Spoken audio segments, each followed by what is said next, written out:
inanga bola munanzambe na nesilite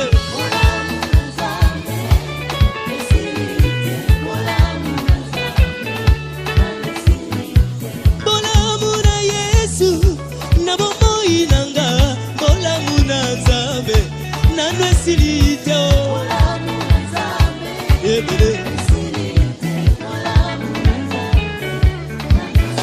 est-ce que moto la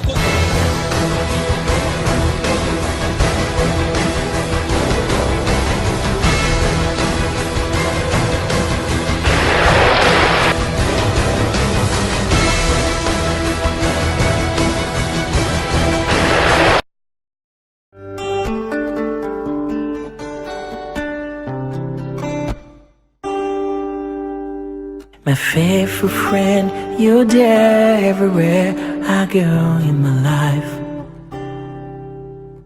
My faithful friend, in the darkness a light shone over my life.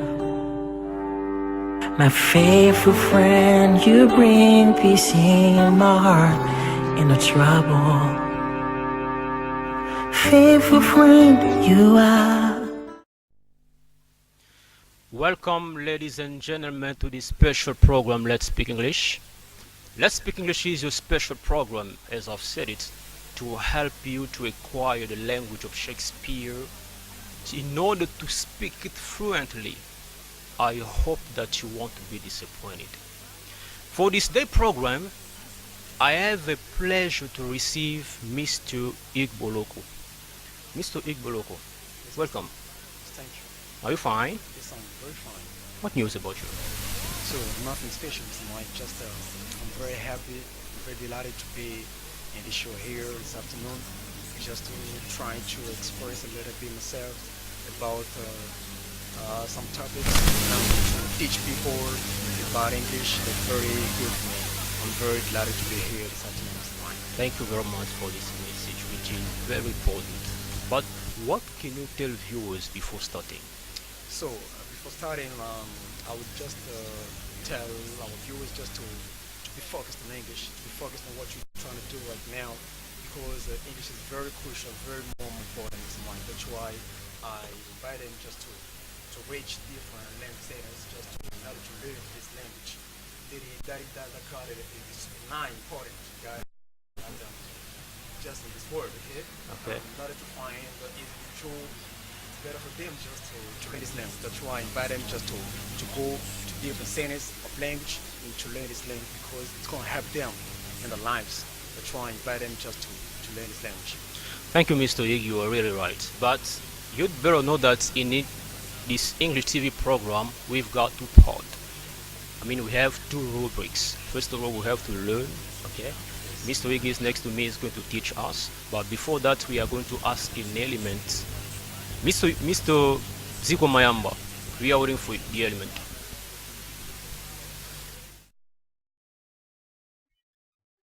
Hi, my name is Rebecca, and in today's lesson, I'm going to show you how to give a presentation in English more effectively. Okay? Now, of course, giving a presentation is never easy, especially when it is in another language, which is not your native language. You're going to face some special challenges. And as a corporate trainer who has worked with people from all over the world, I can tell you that giving a presentation is difficult, but it is also one of the most effective ways to improve your English and also to increase your level of confidence as a professional speaking in English. Okay?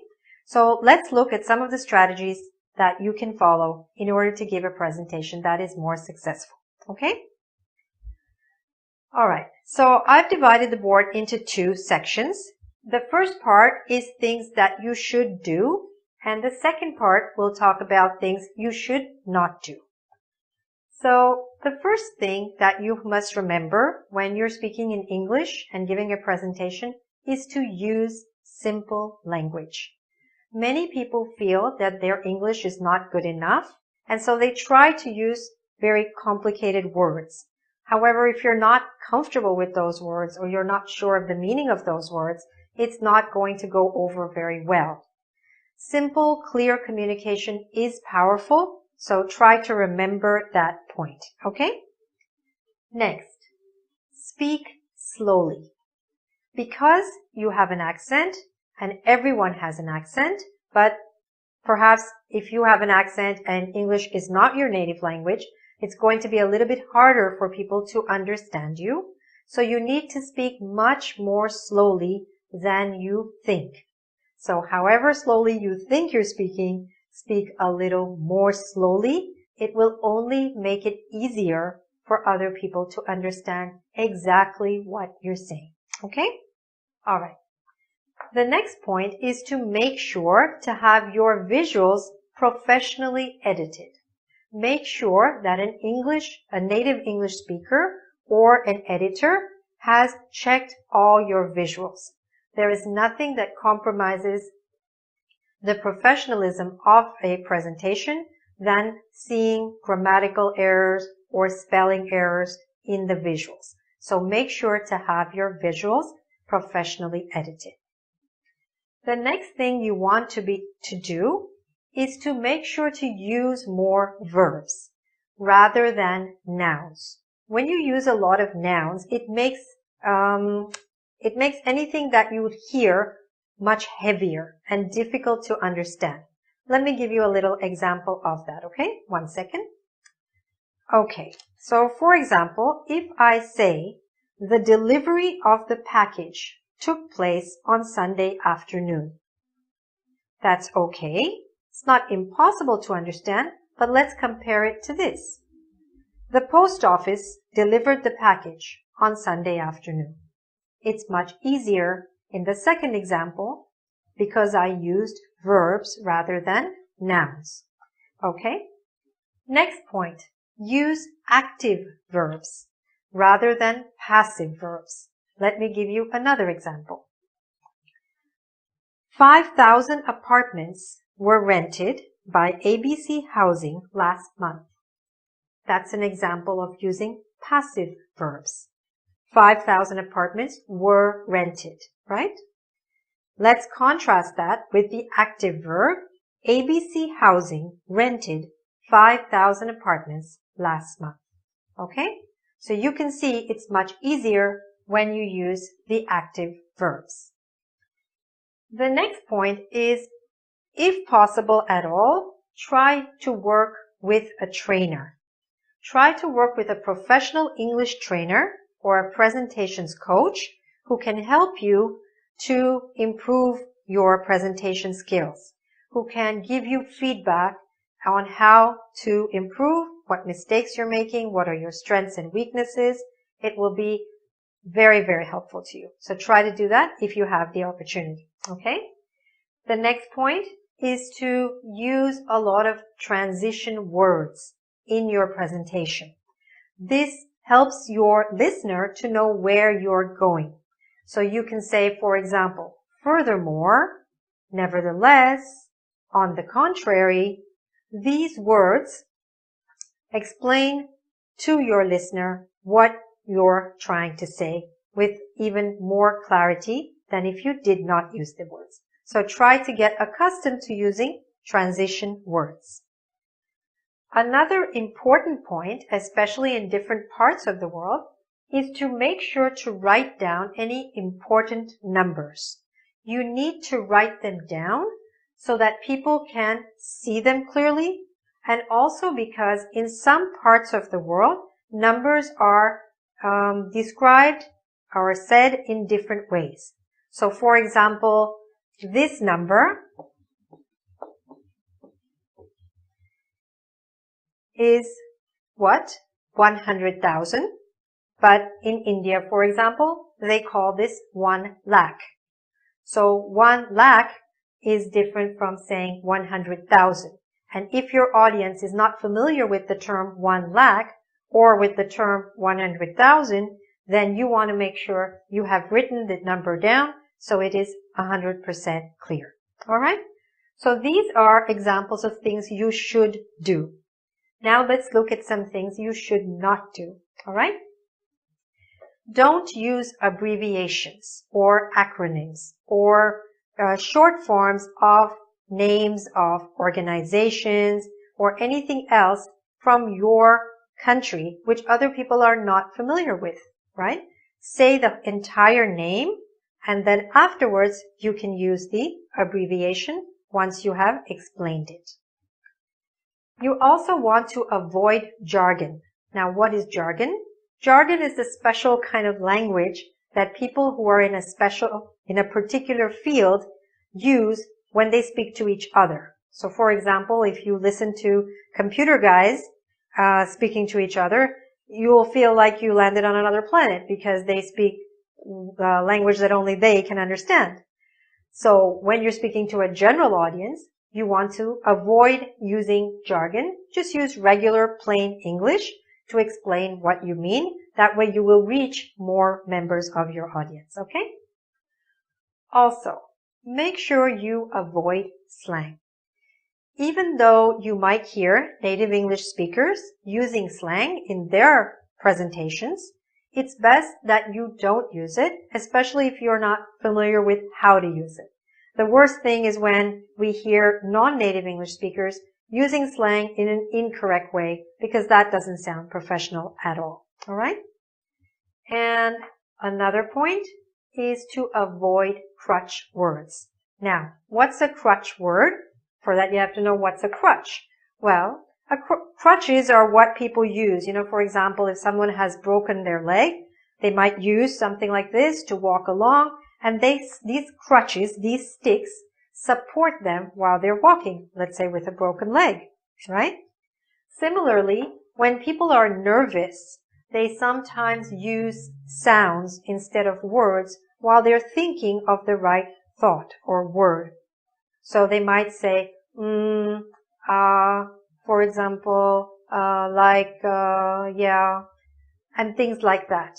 These are crutch words, and they're often used by people who are not sure what word to say next. So avoid crutch words or sounds.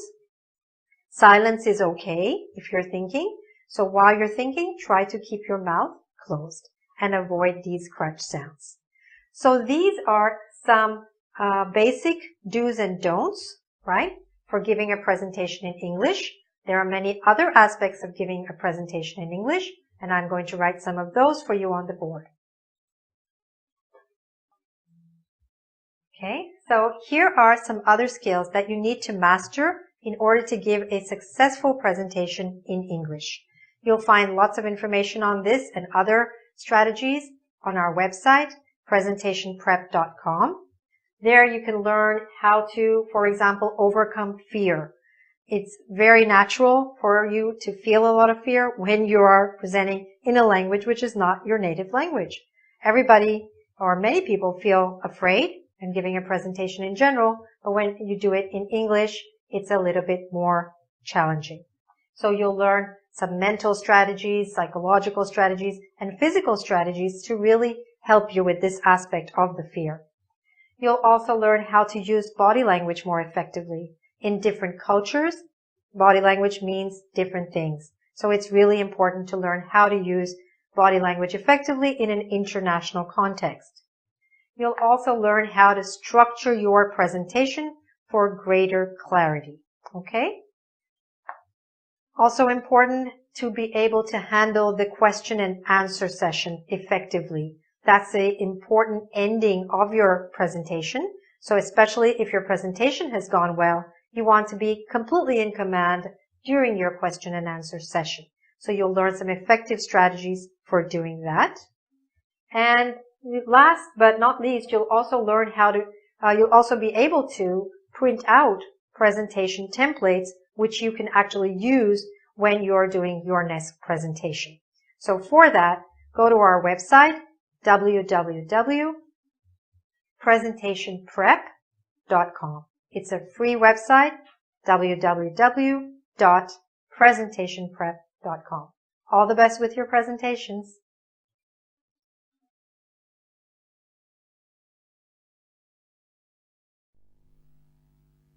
Thank you very much, Mr. Ziko Mayamba. Do you agree about it? Yes, we do. But Mr. Mike, why do you interrupt it? It's really interesting. Sorry, okay? We are going to keep on about it next time. But now Mr. Iggy has another lesson to teach us. Mr. Iggy, what are you going to teach us today?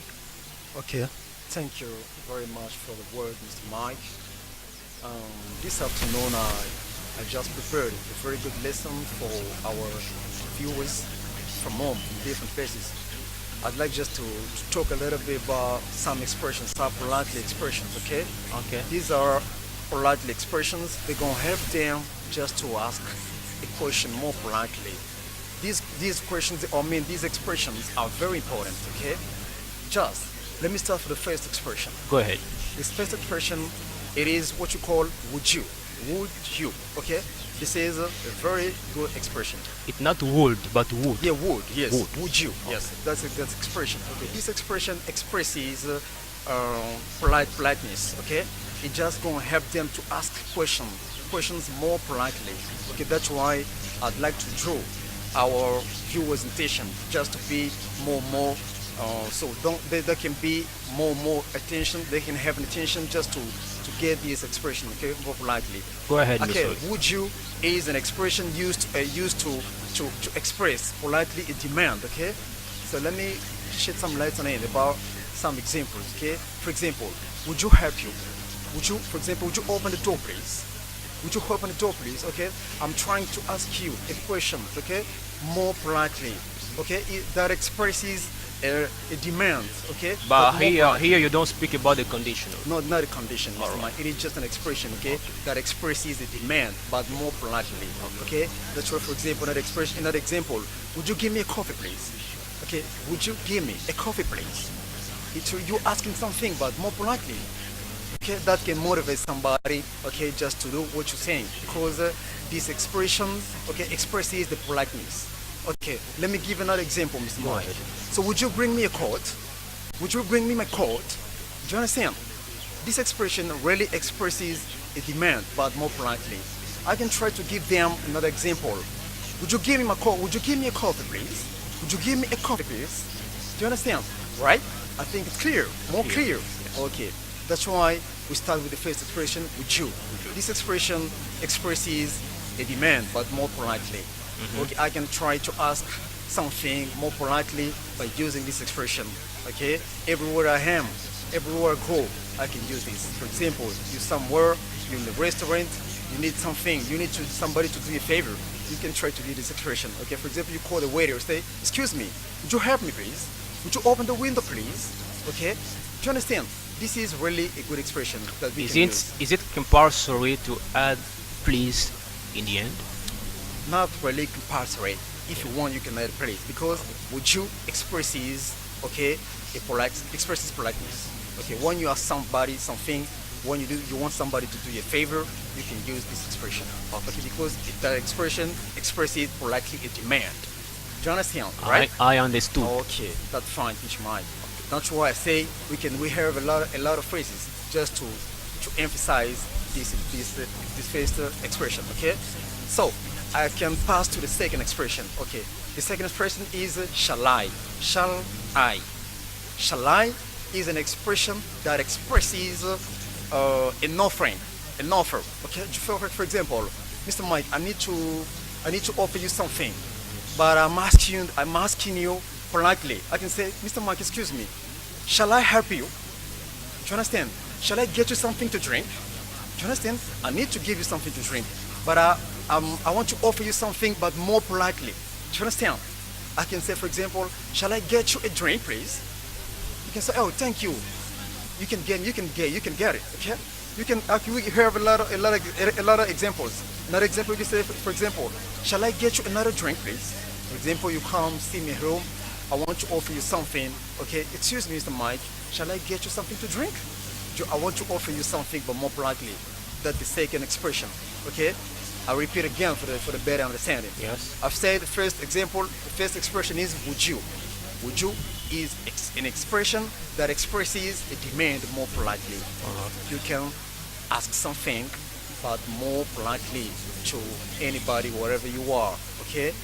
Okay. For example, would you get me a drink, please? Would you get me a drink, please? Excuse me. Would you get me a taxi? Do you understand? You ask somebody to do you a favor. but more polite. Right. Second expression, I say, shall I? Shall I? It is used to express an offering or an offer.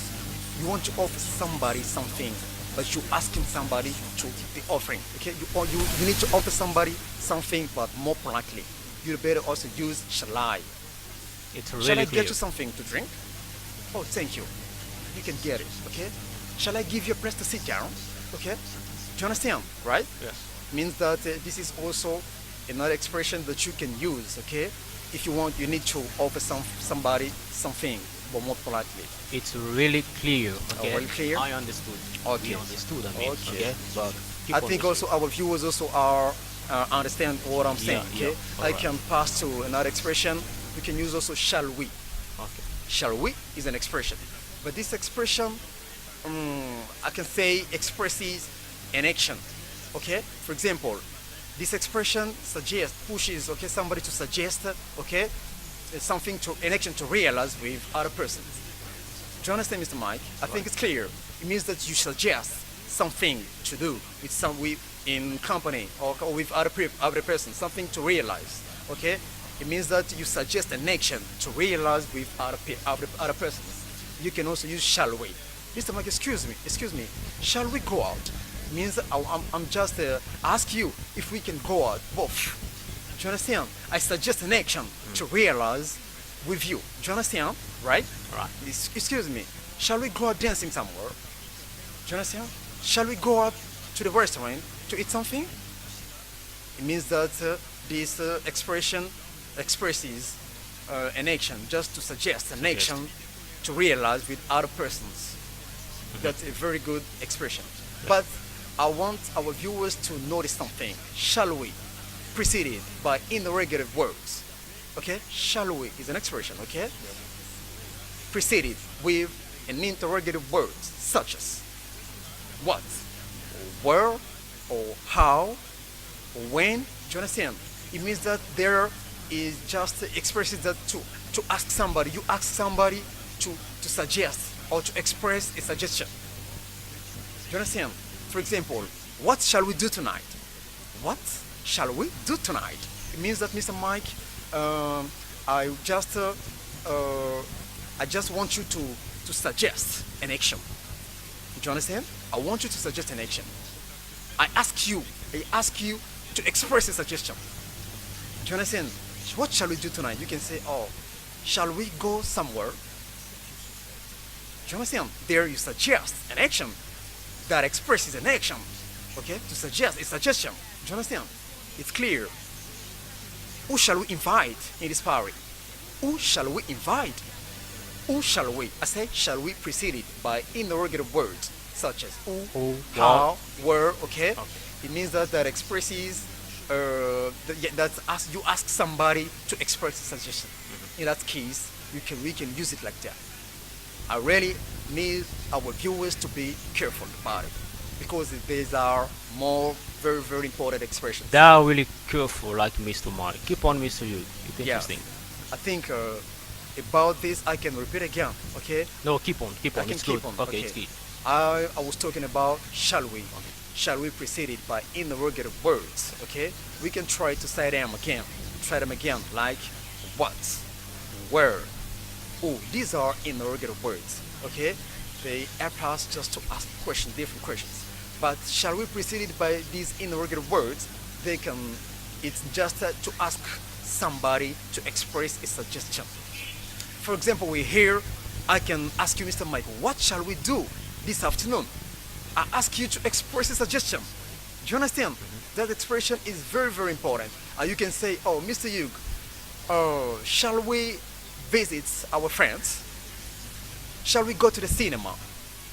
I can say, okay, let's go, because it's very important for us just to express ourselves like that. Do you understand? This is, I think, these are really more important expressions. I can try to explain our viewers from different places they are, just to be careful, more careful about what I'm trying to tell them. These are really just about what I prepared for them. All right. The free expressions, they're gonna help them. They're gonna help them just to ask questions politely, more politely. When you are to demand to ask something to somebody, to do you a favor, and this is the good way, the better way, just to ask questions. Okay, more politely. It's very fine, very well. But what are you going to teach next time?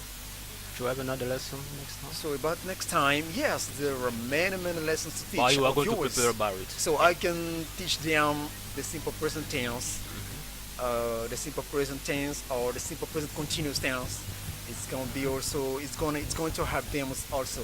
Okay, it's because these are elementary lessons, so they oblige to get them, to understand them very better, in order to speak a very marvelous English. Okay, Right. that's fine. So excuse me, viewers, for having interrupted Mr. Hugh. As I've told you in the beginning, that in this TV program we've got two parts. Okay. First of all, we have to learn. We learn as we've just learned with Mr. Hugh here. It's really interesting. We understood, but we are going to debate about another topic today. Okay. This is an habit for us. We are used to debating about topics, but first of all, we learn. After that, we talk about topic. But today we are going to speak about abortion. Mr. Hugh, what is abortion? Thank you, Mr. Mike, for the word for this question. So, after talking about abortion, I think our viewers have understood the lesson that I've just taught them. And next time, we're going to keep them with other lessons. So, about abortion, I think that abortion is the loss of fetus during the pregnancy. Okay, abortion is the loss of the fetus during the pregnancy. This is the definition I can. Fetus means fetus. Yes, fetus means Okay. what you call in French Okay. fetus. Okay, Yeah, fetus. Okay. Fetus. Okay, Fetus. it means that the loss of fetus during the pregnancy period. This is what I can say. How I can define the word abortion. Yeah, for them. But Mr. Hugh, I need you to speak about causes. Okay? Speak about causes. What can destroy people about this phenomenon. This practice abortion. Yes. First of all, before speaking about causes, I'd like just to speak to develop, okay, a little bit details about this topic, about this subject abortion. Abortion, as I've just said, is the loss of a fetus during the pregnancy period, and it can be spontaneous and induced. Do you understand? Abortion can be spontaneous and induced. Spontaneous, it means, I can say, means something that occurs without having been sought after. Do you understand? This kind of thing, in this case, it is a problem that is linked to health. It's a problem of health and genetic problem also. Do you understand? It means that can happen after. Do you understand? In another way, we can speak about surprising. Yeah, it's abortion. like a surprising. It's like that. So, the girl is pregnant, but it doesn't want to practice abortion. But it's pregnant, is waiting for the baby, but it's spontaneousness, and the pregnancy got out, take out.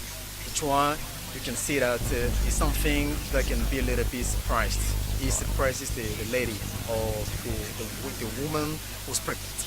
That's why I say it can happen. It can happen without having been sought after. It is of course a problem linked to health. As I said, it's a problem of health or also genetic problems. All right. But Mr. Hugh, what pushes girls to make abortion time to time in addition nowadays? So there are many causes. Okay, those what pushes girls nowadays to practice abortion. Such as we can say, for example, nowadays girls, they don't take care of themselves. They don't know how to control their menstruation. Do you understand, right? You can see they don't practice abstinence. They don't know how to take control of themselves. You know, a girl is getting out with a man, and suddenly the girl is pregnant, and the man doesn't have money to support, to take in charge of pregnancy, and that's in that way the girl can go can go to meet a doctor in order to practice abortion. Okay, because the man says doesn't have money to take in charge. But this is not something to support because All it's right. very bad. Yeah. Because Yeah. it got many drawbacks. I mean, drawbacks are Mislead, consequences. you know. Yes, mislead. Okay. This is Okay. what I need to say. Okay, you can see in other cases, a lady is pregnant, and the man once she tells, I can say her partner or the man can deny. He denies, totally denies, say that I don't know, it is not mine. Okay, he's just irresponsible. This is the way also the girl can also go to practice abortion. Do you understand? It means the man. I think men also sometimes they are not really kind because sometimes they deny, they don't take in charge their responsibility. Okay, when they are living with But their, you've just spoken here, but you've just spoken here that doesn't have money. The man doesn't work. You know, he's a Okay, not- teenager. yes, Yeah. yes. Yes. So she can be teenager, but it is not fine to practice to have intercourse before age underage. Okay, when you underage, you're minor, you can never practice intercourse. You can never you can not have intercourse Is with it a man. is it a sin before God? So it's a sin. It's a sin. It is not forbidden. It is not permitted to. Okay, it's forbidden. Yeah, it's forbidden. It's really forbidden just to practice intercourse before the marriage. Okay, for the marriage, it is not permitted. It's according to the Bible. According to the Bible, we cannot practice. We cannot have intercourse before the marriage. But you know- And so, Mr. Mike, let me try to.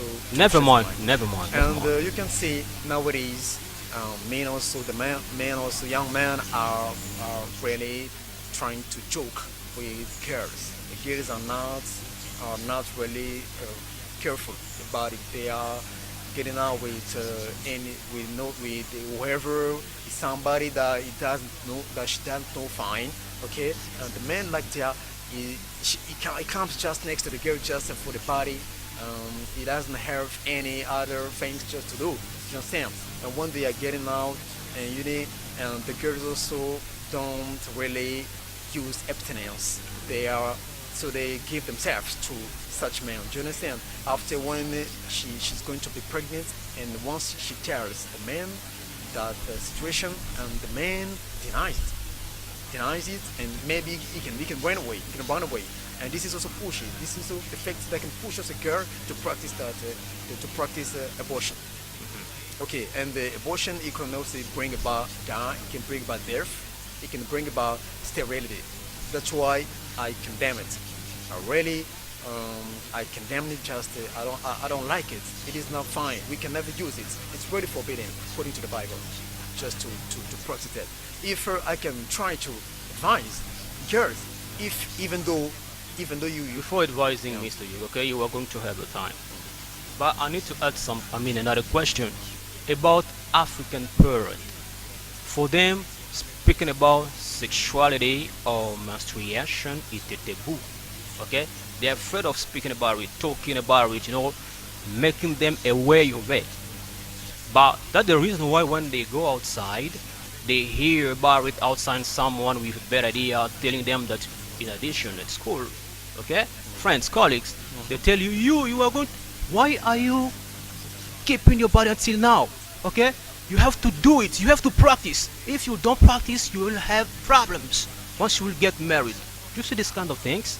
But if parents told them about it, you see, but okay, it's a taboo. Okay, it's So this is my question. yes, that's also the biggest problem that we have in our country. I mean, African mothers, they don't really take time, okay, to talk, to speak with their daughters. I mean, okay, about sexuality, because they have to show them. They have to show them how to control the bodies. Okay, they have to show them how to control their menstruation. Not it, okay, not it, so as not to fall. So as not to fall in such in this condition situation. Do you understand? That's very important for them to take much time to talk with their daughters, with the children about sexuality. Okay, that's going to help them to just to take control of themselves. It's going to help them to control the bodies, to master their what you call menstruation. All right. Okay, and you see, when she's with a man, she's going to know how to take care of her body, how to control her body. Do you understand? It's very, very important for them just to do it. That's why I get them. I get African mothers just to take the time to talk with the girls. I mean, with the daughters about sexuality, because it's a rare something, really very important.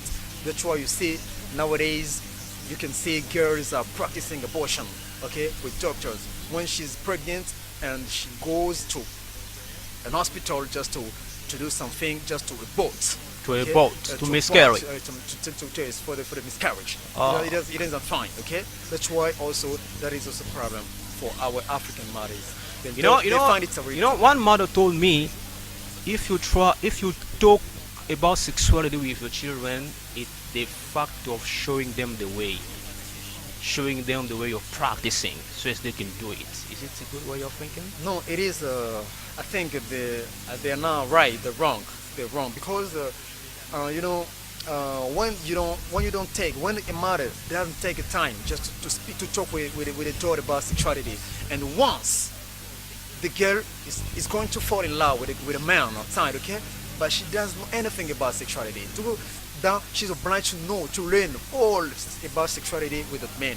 Do you understand? And the man, if he's a crook, is going to lie to the girl. Okay, he's going to joke with the girl.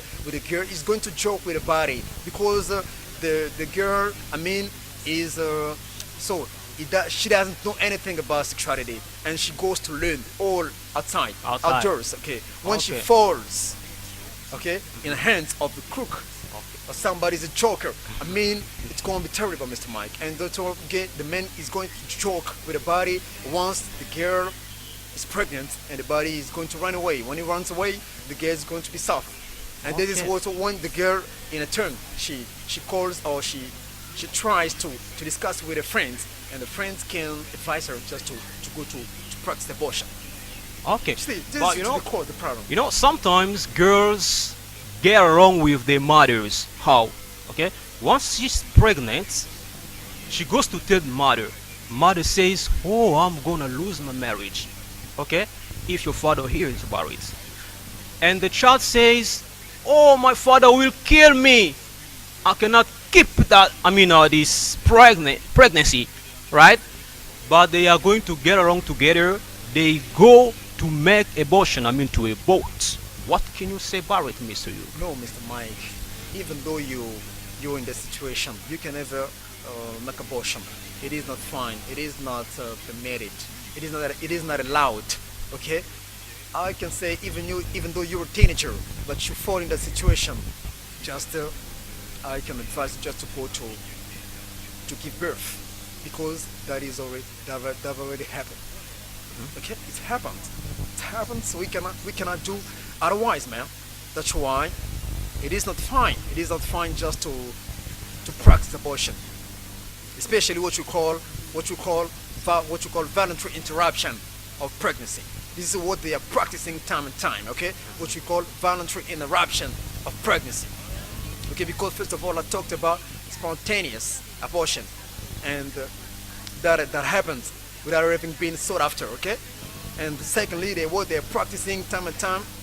This is what you call voluntary interruption of pregnancy. Okay, Is it a crime? It's a voluntary. Is it a crime in another way? A crime. It's a crime just to kill the baby. It means that you kill somebody. It's a crime, Mr. Mike. It's a crime to kill somebody. It's a sin. It means you're sinners.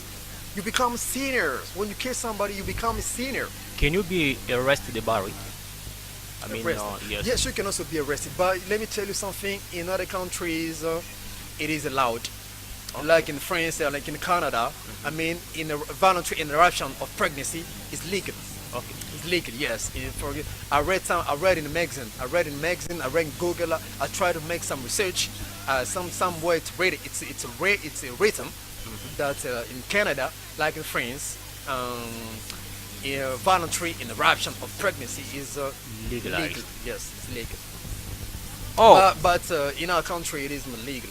It isn't legal. in our it's country, legal, it's but really not, forbidden. Not for teenagers. Not Yeah. for teenagers. Just for women. Okay, for women or for elders. Okay, I mean for old women. But in general, I can say, according up to me, Mr. Mike, I can say that abortion is not fine. It is like you're killing somebody. If you don't want to, is like you're killing somebody, or it's just the it kill? is. It is just really directly. It's killing somebody. Yeah. It's killing somebody. It is not fine. I can never support it. I can never support such of opinion. You understand? You know what I'm saying? Yeah. I mean, that's why we have to be careful. Girls must be careful about it. Okay? Girls must use a thin. Alright, they have to be careful. How? Because even churches, pastors are preaching time to time. Even parents, Mr. X, sometimes they educate, they advise, they give a piece of advice. But sometimes children are stubborn, really stubborn. They don't wanna hear, they don't wanna accept what they are advising them. In addition, nowadays, Yes, that's only the responsibility of parents. They have to take their responsibility. They have to educate their children. They have to insist. Okay, they have to insist. Also about our TV programs. Okay, there are also other movies also they're watching on TV that don't please parents. Okay, Okay. inside they are watching sexuality.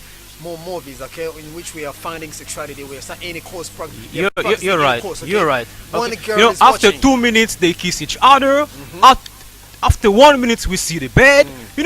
Sometimes it's unbelievable. My God. So Mr. Mike, we African people, it means that we have our culture, we have our own culture.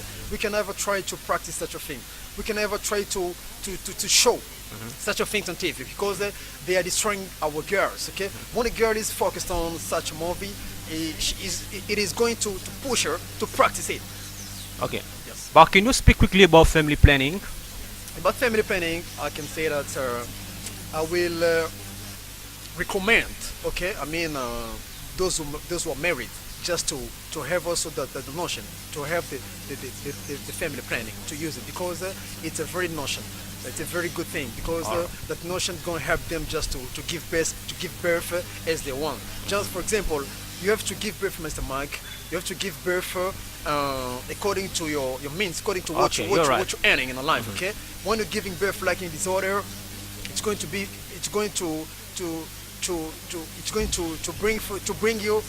bring about many bad things. Oh, Mr. X, sorry to interrupt you. Okay, we are at the end of this TV program.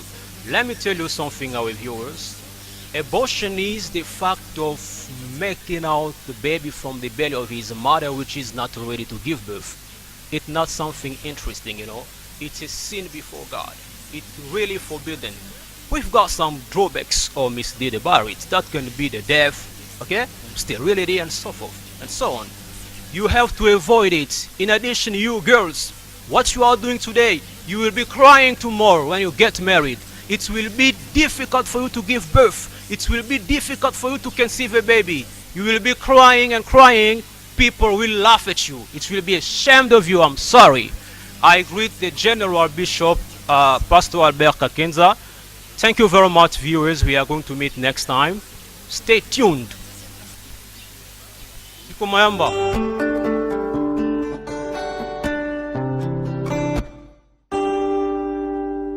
My faithful friend, you're there everywhere I go in my life.